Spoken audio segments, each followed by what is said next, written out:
ठीक आहे. आज आपण मॅथ सेकंड मधला दुसरा टॉपिक सिक्वेन्स अँड सिरीज म्हणजे तुमचा चौथा टॉपिक आहे हा सिक्वेन्स अँड सिरीज. आता 10th ला तुम्ही सिक्वेन्स बघितलेला आहे. सिक्वेन्स कसा लिहितो आपण, सिक्वेन्स मध्ये आपण काही प्रकार बघितलेला होता. 10th मध्ये आपण अर्थमॅटिक प्रोग्रेशन बघितलेलं होतं. त्याचा पुढचा पार्ट आहे हा सिक्वेन्स. आता साधारण सिक्वेन्स म्हणजे काय, आपल्या टॉपिकचं नाव आहे सिक्वेन्स अँड सिरीज. मग सिक्वेन्स म्हणजे काय? A sequence is a collection of number. एक नंबरचं कलेक्शन आहे arranged in a definite order. तुम्ही नंबर जर एखाद्या डेफिनाइट ऑर्डरनं जर अरेंज केली तर तो सिक्वेन्स ठरू शकतो. Are usually denoted by sequence कसं दाखवतो, T1, T2, T3 so on Tn etcetera. ठीक आहे.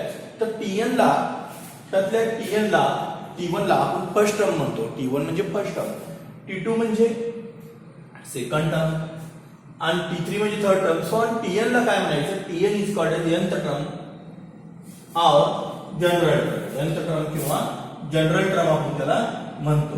फॉर एक्झाम्पल आपण एक सिक्वेन्स तुम्हाला दिली म्हणजे तुमच्या लक्षात. फॉर एक्झाम्पल आता आपण एखादा सिक्वेन्स घेतला 1 4 7 10 30 सो ऑन. ठीक आहे. हा सिक्वेन्स आहे. ह्या सिक्वेन्स मध्ये फरक कितीचा आहे, डिफरन्स कितीचा आहे, 3 चा आहे. 1 आणि 4 मध्ये 3 चा आहे, 4 आणि 7 मध्ये 3 चा आहे, 7 आणि 10 मध्ये 3 चा आहे, 10 आणि 13 मध्ये 3 चा आहे. मग ह्याला आपण सिक्वेन्स म्हणतो. ह्या सिक्वेन्स मध्ये फर्स्ट टर्म कोण आहे, T1 इज इक्वल टू 1 आणि सेकंड टर्म कोण आहे, T2 is equal to 4.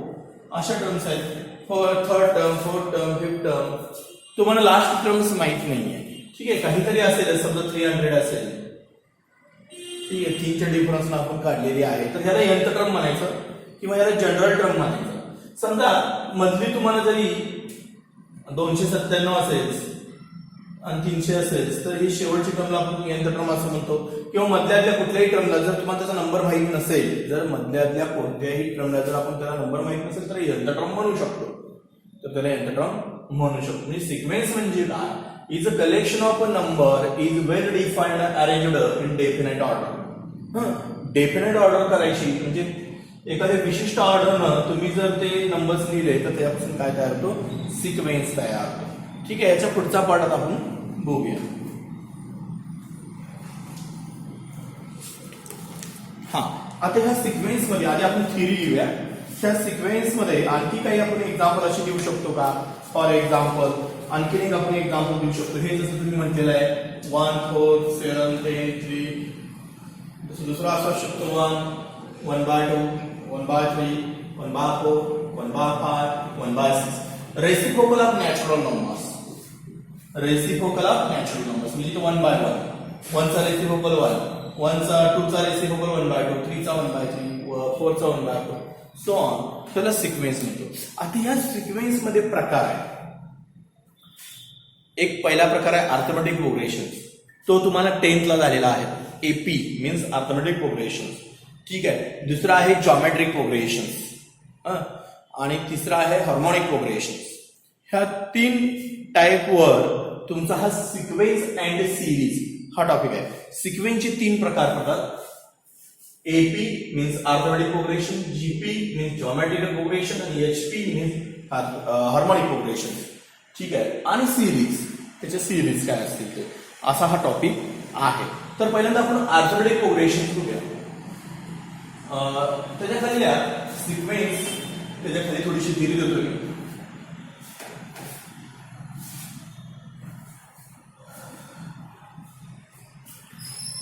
Arithmetic progression. Arithmetic progression.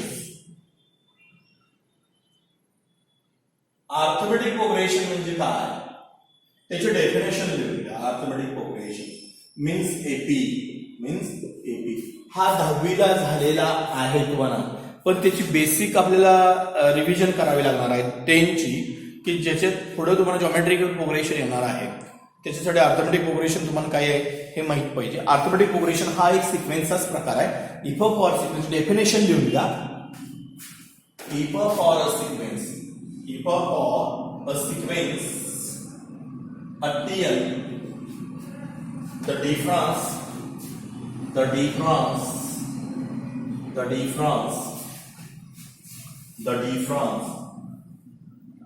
Tn plus 1 minus Tn is constant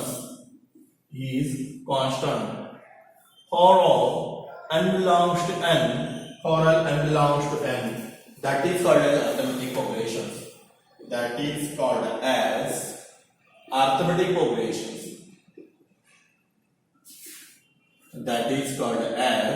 arithmetic populations. AP.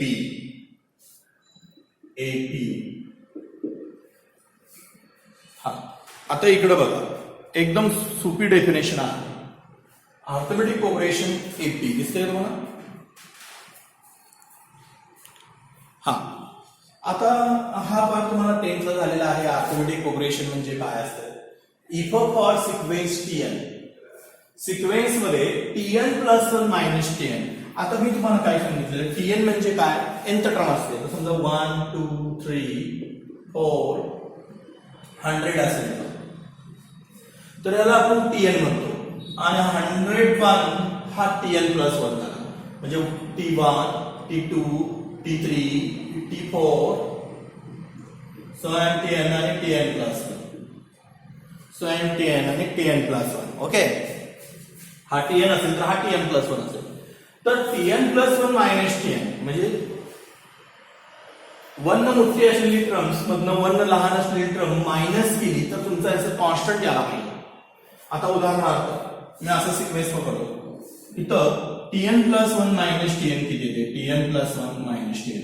आता तुम्हाला एक क्वेश्चन मला विचारायचा आहे, ह्या Tn प्लस 1 मोठा आहे का Tn मोठा आहे. तर Tn प्लस 1 मोठा आहे.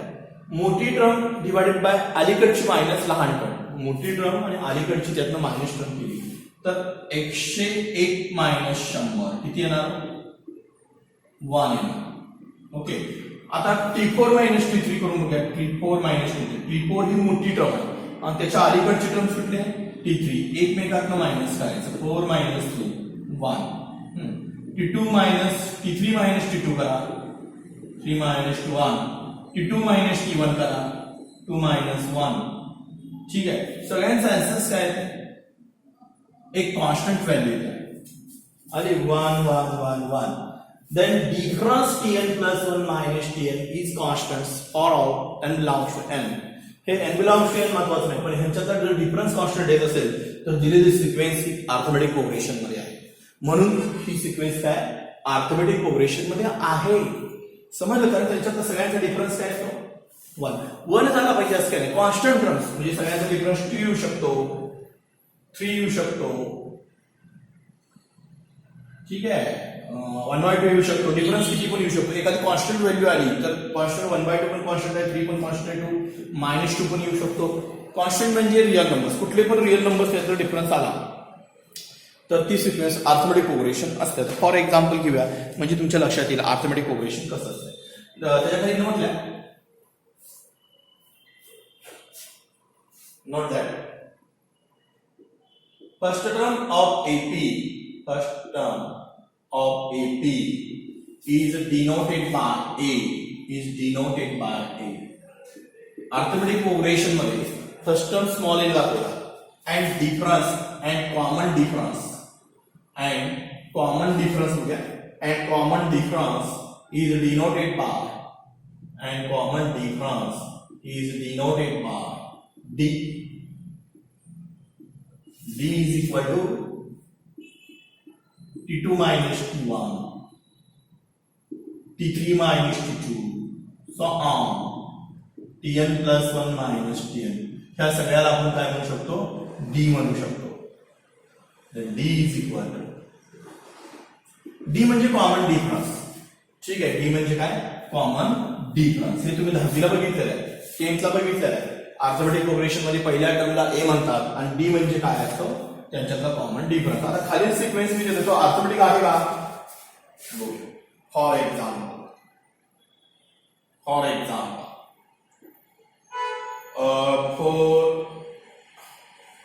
2 4 6 8 10 so on. आता सगळ्यात पहिला हा अर्थमेटिक प्रोग्रेशन मधल्या nth टर्म्स आहेत का किंवा हा सिक्वेन्स अर्थमेटिक प्रोग्रेशन आहे का हे कसं चेक करायचं. इथं फर्स्ट टर्म किती आहे अर्थमेटिक प्रोग्रेशन मध्ये फर्स्ट टर्म दाखवतो कशानं एन की 2 आहे. ठीक आहे. कॉमन डिफरन्स बघा त्याच्याकडे कॉमन डिफरन्स हा T2 मायनस T1 किती येते second term minus first term 4 minus 2 is equal to 2. T3 minus T2 बघा T3 minus T2 6 minus 4 is equal to 2. T4 minus T3 बघा T4 8 minus 6 is equal to 2. म्हणजे ह्यांचा common difference काय येतो 2 येतो. म्हणजे कॉन्स्टंट व्हॅल्यू येते Tn plus 1 minus 10. मोठ्या टर्म मधून अलीकडची लहान मायनस टर्म मायनस केल्यावर आन्सर जर कॉन्स्टंट टर्म्स असेल तर दिलेला सिक्वेन्स हा काय असतो अर्थमेटिक प्रोग्रेशन मध्ये आहे. दिलेला सिक्वेन्स अर्थमेटिक प्रोग्रेशन मध्ये आहे. ह्याची फर्स्ट टर्म तो आहे. फर्स्ट टर्मचं आणि अर्थमेटिक प्रोग्रेशनचं काही रिलेशन आहे पण फर्स्ट टर्म येणार होतो. त्यातला कॉमन डिफरन्स खूप महत्वाचा आहे. 4 वजा 2 2 6 वजा 2 2 8 वजा 7 2 2 2 आलेला आहे म्हणून ती काय अर्थमेटिक प्रोग्रेशन आहे. आता मी तुम्हाला आणखी एक क्वेश्चन विचारतो दुसरा.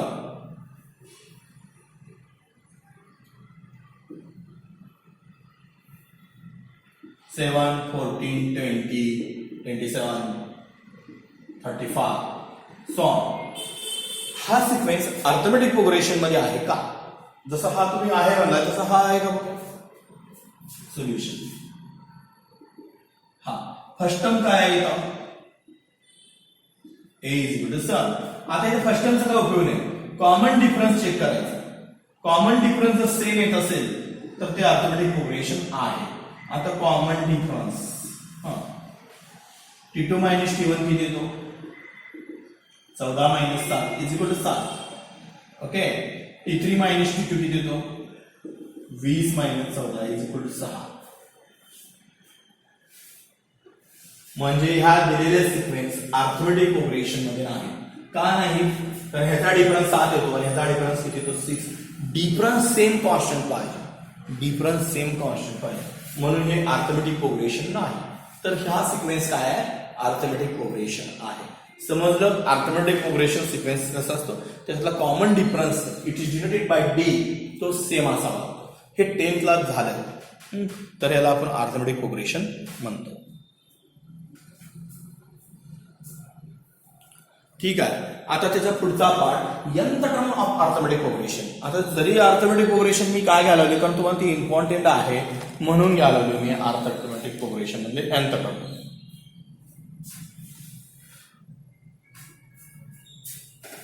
nth term of arithmetic progression.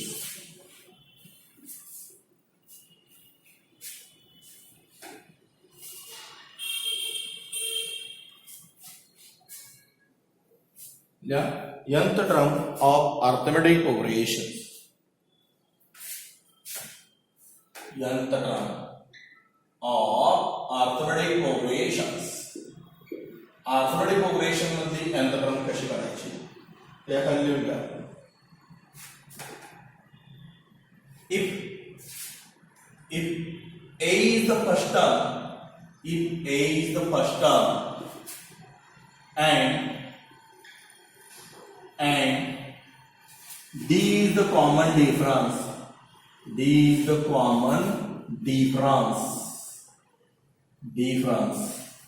R in a P. मी तुम्हाला सांगितलं अर्थमेटिक प्रोग्रेशन मध्ये A ही फर्स्ट टर्म आहे आणि B हा त्यांच्यातला कॉमन डिफरन्स आहे. Then nth term is denoted by. Then nth term is given by. Then nth term of AP means arithmetic progression is given by formula part करून ठेवायचा. Tn is equal to a plus n minus 1d. Tn is equal to a plus n minus 1 into d. आता हे खूप महत्वाचं आहे. Tn is equal to a plus n minus 1d. हे 10th ला झालंय तुम्हाला बघा तुम्ही 10th ला किंवा 9th ला झाला असेल अर्थमेटिक प्रोग्रेशन. आता ए हा फर्स्ट टर्म असेल आणि डी हा कॉमन डिफरन्स असेल are in AP. AP means arithmetic progression. तर यांचा टर्म्स कसा काढायचा त्याचा? Tn is equal to a plus n minus 1d. A means first term and d means common difference. आता इकडे लक्ष द्या. फॉर एक्झाम्पल आता समजा T1, T2, T3 so on Tn. त्यातल्या Tn ला यांचा टर्म म्हणतो. So on. ठीक आहे. आता यांचा टर्मला जनरल टर्म सुद्धा म्हणतो. ठीक आहे. मी आता फॉर एक्झाम्पल देतो, मी तुमच्या लक्षात घ्या. फॉर एक्झाम्पल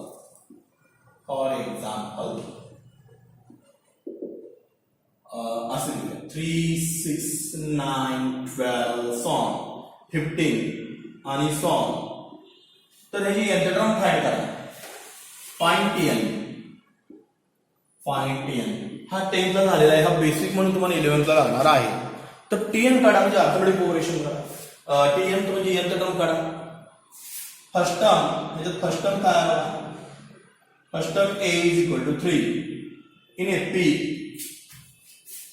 कसं असतं हे? अर्थमेटिक प्रोग्रेशनची Tn टर्म वेगळ्या पद्धतीने, जॉमेट्रिकल प्रोग्रेशन आहे त्याची Tn वेगळ्या पद्धतीने काढली जाते, हार्मोनिक प्रोग्रेशन आहे त्याची Tn वेगळ्या पद्धतीने काढली जाते. मग फर्स्ट टर्म 3 आहे आणि कॉमन डिफरन्स. ठीक आहे. आता कॉमन डिफरन्स कुठलाही घ्या, म्हणजे 9 - 6 घ्या, 6 - 3 घ्या, काही घ्या, कारण 3 येतो आणि फर्स्ट टर्म सुद्धा 3 आहे. ठीक आहे. फर्स्ट टर्म सुद्धा 3 आहे आणि कॉमन डिफरन्स सुद्धा 3 आहे अर्थमेटिक प्रोग्रेशन मध्ये.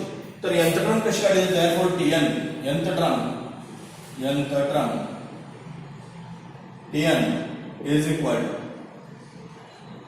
a plus n minus 1 into d. a plus n minus 1 into d. Therefore काय येणार यांचा टर्म? a किती आहे? 3 plus n minus 1 d. d किती आहे? 3 ना 3 plus 3n minus 3 minus 3 plus 3 cancel. Last terms 3n येते. म्हणजे जर तुम्ही इथे शेवटची टर्म्स काढली तर 3 च्या मल्टिपल मध्ये n किती पण असू शकते. तर तुमची लास्ट टर्म काय येते? 3n येते. आता फॉर एक्झाम्पल तुम्हाला एकदम 100 टर्म काढायचे. किती काढायचे? 100. पहिली, दुसरी, तिसरी, चौथी, पाचवी आणि ही 100रावी. मग 100रावी टर्म किती असेल? पहिली 3 असेल, दुसरी 6 असेल, तिसरी 9 असेल. तर तुम्ही साधा कॉमन सेन्स सांगताय 3, 9, 12, 15. तर 100रावी टर्म किती असेल? तर 300 असणार. कारण का 3, 9, 12 तुम्ही मोजत जावा. 100रावी टर्म 300 येते. जर तुम्हाला यंत्र टर्म काढायचं असेल आणि ती जर 100रावी असेल तर तिथे 100 वापरायचं. 100 गुणिले 3 300. जर तुम्हाला 50रावी काढायची असेल तर इथे n बरोबर 50 वापरायचा. किती येणार? 150. असं आहे ते यंत्र टर्म्स. समजलं? आता ह्या यंत्र टर्म काढायचा फॉर्म्युला हाच आहे. ठीक आहे. हे सगळं 10वीला झालंय. आता मी मुद्दाम तुम्हाला असा क्वेश्चन देतो की ह्या यंत्र टर्म काढायचा फॉर्म्युला काय आहे. की समजा मी तुम्हाला असा क्वेश्चन दिलेला आहे 13, 26, 39. ठीक आहे. तुम्ही हा 13चा पाढा लिहू शकता. सो हे अर्थमेटिक प्रोग्रेशन आहे का? आहे. कारण ह्याचा कॉमन डिफरन्स किती आहे? 39. तर फाईन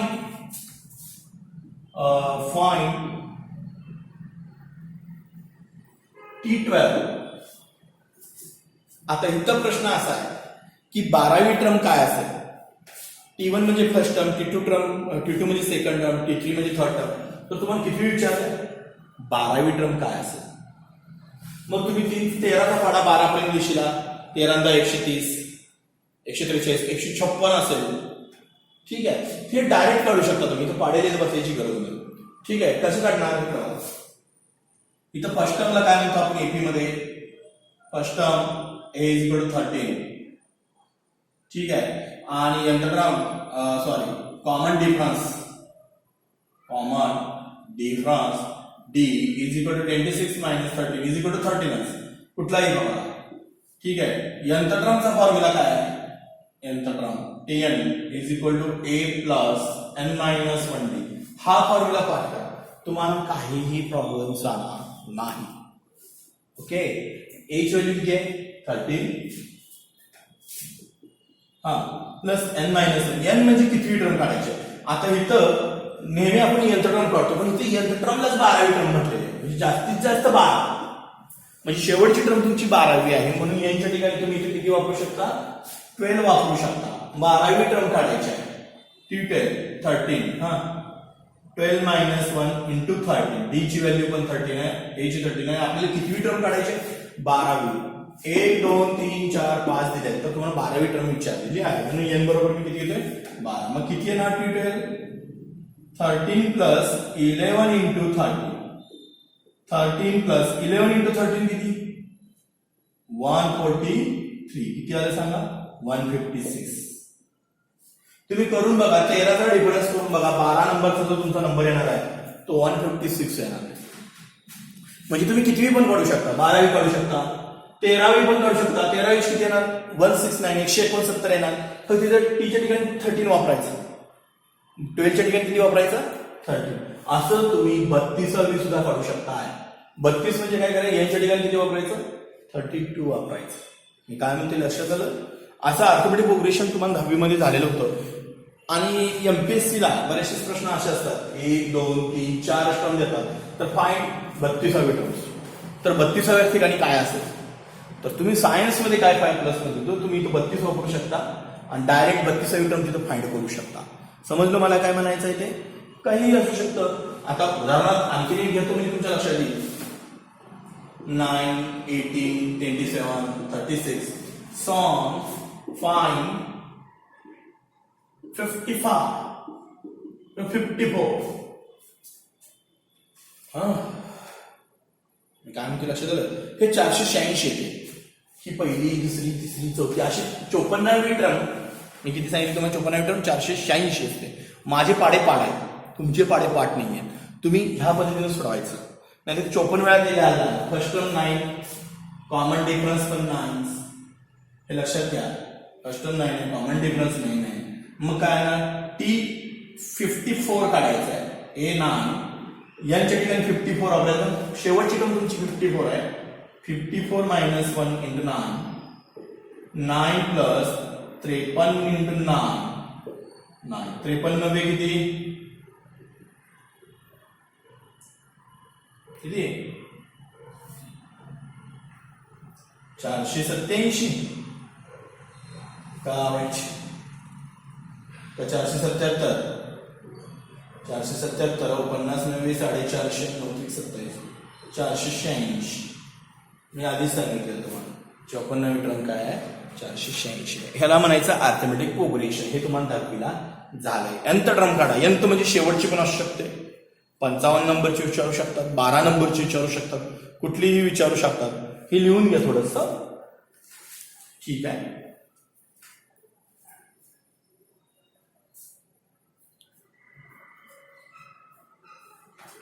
हा, आता लास्ट पॉइंट ह्याच्यातलं सम ऑफ एन टर्म. हे तुम्हाला नाहीये 11ला, पण एपी आल्याशिवाय जीपी येणार नाही. एपी जरी 10वीला झाला असला तरी तुम्हाला जीपी साठी एपी यावा लागतो, ठीक आहे. म्हणून मी बेसिक म्हणून घेतोय. एपी सिलेबस नाही आहे, पण बेसिक म्हणून मला घ्यावं लागलेलं आहे. Sum of n terms. Next point, last point, sum of n terms. Sum of n terms, n टर्मांची बेरीज इन एपी अर्थमेटिक प्रोग्रेशन मध्ये. Sn is equal to n by 2 into 2a plus n minus 1d. Formula लिहून घ्या. सम of n terms म्हणजे काय तुम्हाला सांगतो. आधी फॉर्म्युला लिहून घ्या. Sn is equal to n by 2 2a plus n minus 1d. A where a first terms, where a first term and d common difference, and d common difference. आता सम of n term वेगळी आणि सम of n term वेगळी, म्हणजे T1 T2 T3 so on Tn. ह्यांना काय म्हणतो आपण, nth term. म्हणजे शेवटची टर्म कशी काढायची. सम ऑफ एन टर्म म्हणजे काय, T1 plus T2 plus T3 plus T4 plus so on Tn. It is denoted by Sn. Sum of n term म्हणजे मगाशी फक्त एन टर्म होता, तो सम ऑफ एन टर्म म्हणजे सगळ्यांची बेरीज. एन टर्मापर्यंत सगळ्यांची बेरीज काढायची असेल तर हा फॉर्म्युला असेल n by 2 2a plus n minus 1d. n-1d. मी काय करतो बघा, फॉर एक्झाम्पल घेतो मी तुमच्या लक्षात येईल अर्थमेटिक प्रोग्रेशन्स. 1 2 3 4 so on 10. हे अर्थमेटिक प्रोग्रेशन आहे ना, आहे का आहे, कारण यातला प्रत्येकाचा डिफरन्स एक आहे म्हणून हे अर्थमेटिक प्रोग्रेशन आहे. त्यात फर्स्ट टर्म किती आहे, यात फर्स्ट टर्म आहे a इज इक्वल टू 1 आणि कॉमन डिफरन्स किती आहे, कॉमन डिफरन्स d पण 1च आहे. मग sum of n terms, sum of first 10th term म्हणतो, sum of first 10th term Sn किती आहे, कारण 10 पर्यंतच तुम्ही घेतले, तुम्ही 20 पर्यंत घेऊ शकता. n/2 2a प्लस n-1d हा फॉर्म्युला असतो. S10 कारण आपल्या टर्म 10 पर्यंतच आहे, आपल्या टर्म कितीपर्यंत 10. तुम्ही 1 ते 20 नंबरची बेरीज करू शकता, 1 ते 40 नंबरची बेरीज करू शकता. किती येणार, 10. n बरोबर 10 वापरायचं, 10/2 2a 1च आहे 2 प्लस 10-1 इंटू 1 कॉमन डिफरन्स पण 1 आहे. मग किती येणार सांगा, S10 5. 10/2 म्हणजे किती येणार, इथं 5 इंटू 2 प्लस 9 म्हणजे 5 इंटू 11 इज इक्वल टू 55. तुम्ही 1 ते 10 नंबरची बेरीज करून बघा, घरात 55च आहे ना, 55च आहे ना. सम ऑफ n टर्म जेवढ्या नंबर्स दिले तेवढ्या सगळ्यांची बेरीज किती ना, 55च आहे ना. तुम्ही असं करा, घरामध्ये जावा आणि 1 ते 10 नंबरची बेरीज करून बघा 55. 1 ते 20 नंबरची करून बघा आणि याच फॉर्म्युला सोडून बघा, तेच आहे ना. मी काय करतो, 1 ते 100 पर्यंतची बेरीज किंवा 1 ते 50 पर्यंतची बेरीज किती असते असं एमपीएससीला प्रश्न विचारला. 1 2 3 4 5 अशा 50 घरापर्यंतची बेरीज किती असणार, तुम्ही साईडला करत असतो. त्याच्यापेक्षा तुम्हाला स्पर्धा परीक्षेला असा प्रश्न विचारतात 1 2 3 4 5 पहिल्या 50 नंबरांची बेरीज किती असेल, तर तुम्ही सायन्सचे विद्यार्थी काय करता, first term a is equal to 1 common difference 1 find first sum of first 15 terms. ठीक आहे, 50 टर्मांची बेरीज काढायची, 50/2. तेवढं करण्यापेक्षा तुम्ही डायरेक्ट सोडवू शकता, 50/2 2a किती आहे 1 म्हणजे 2 प्लस 50-1 इंटू 1 म्हणजे किती येणार सांगा, इथं 25 आहे ना, S50 इथे काय येणार 25. 55 टू किती आलं 25 आणि 2 प्लस 49 50 होतंय 49 आणि 41 इंटू 25 सॉरी 51 इंटू 25 किती येते बघा, 51 इंटू 25 5 5 25 0 1 0 2 5 7 5 7 2 1. ठीक आहे, म्हणजे 1275. तुम्हाला हे जर पटत नसेल तर तुम्ही घरी जा, घरी आहात तुम्ही घरी आहात 1 ते 50 नंबर साईडला लिहून काढा आणि त्यांची बेरीज करा, 1275 आहे. करून बघा, तुम्ही यांची पण करू शकता 33 34 35 लास्ट नंबर तुमचा 100 असेल तरी तो फर्स्ट टर्म मात्र 33 घ्यावे लागणार तुम्हाला. कॉमन डिफरन्स मात्र एकच येणार आणि तुम्हाला 33 ते 100 मध्ये सुद्धा बेरीज काढू शकतो. हे स्पर्धा परीक्षेसाठी खूप महत्वाचं आहे, एमपीएससी यूपीएससी साठी. हे प्रॅक्टिस करून हे फॉर्म्युला लक्षात ठेवा. हा आता जरी अर्थमेटिक प्रोग्रेशन हा पार्ट आपल्याला 11th नसला तर त्याचं बेसिक म्हणून 11th लागणार आहे म्हणून मी घेतलेला आहे. ह्याच्यावर काही एक्झाम्पल पण असतात त्यामुळे मी हे घेतलेलं आहे. उद्याच्याला जॉमेट्रिकल प्रोग्रेशन घ्यायचं आहे, तिथून पुढे आपला सिलेबस स्टार्ट होईल. सिक्वेन्स आणि सिरीज आपण चालू केलेला आहे. ठीक आहे.